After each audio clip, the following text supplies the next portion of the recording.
Nama apa? Zoo. Zoo apa?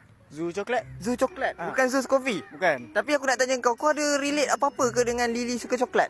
Lily suka coklat siapa ke? Tak kenal ke? Tak. Tak up to date je. Asal mana tu? Asal JB. Asal JB. JB style lah. JB style lah. Nak tanya satu soalan. Soalan paling famous. Tahu ni soalan ni. Tahu soalan ni, tahu. Aku biasa tengok kau ni. Pernah tengok aku ke? Ya. Soalan paling famous. Pernah bercinta tak? Pernah. Dengan dia lagi ke dah putus lah? Betul lah. Ha? Betul lah. Dah putus lah. Muka macam kau ni, handsome macam ni dah putus lah? Putus lah. Macam mana boleh putus dengan dia? Dia minta putus lah. Dia minta putus. Asal dia minta putus mesti ada sebabnya. Dia kan bukan SPM lah. Ha? Dia nak fokus SPM. Ya. Itulah kau couple dengan budak SPM buat apa? Memang dia nak fokus SPM. Tak, macam tak gempak tu dia punya alasan. Kau cakap apa kat dia bila dia minta putus tu? Aku cakap, okey lah. Aku gerak lah.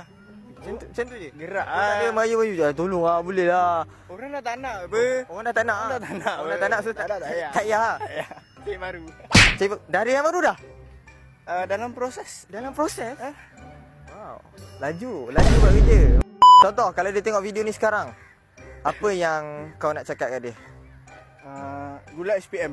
Gula SPM? Gula lah. Gula SPM lah? Tu je? Ya, tu je. Tu je? Saya cakap dulu. Kalau yang dalam proses ni? Dalam proses. Dalam proses apa yang kau nak cakap kat dia? Dia dah proses. Kita tak tahu Dia dah lagi proses, kan. tak apalah. Kau contohlah kalau dia tengok video ni. Semoga tak fokus SPM lah.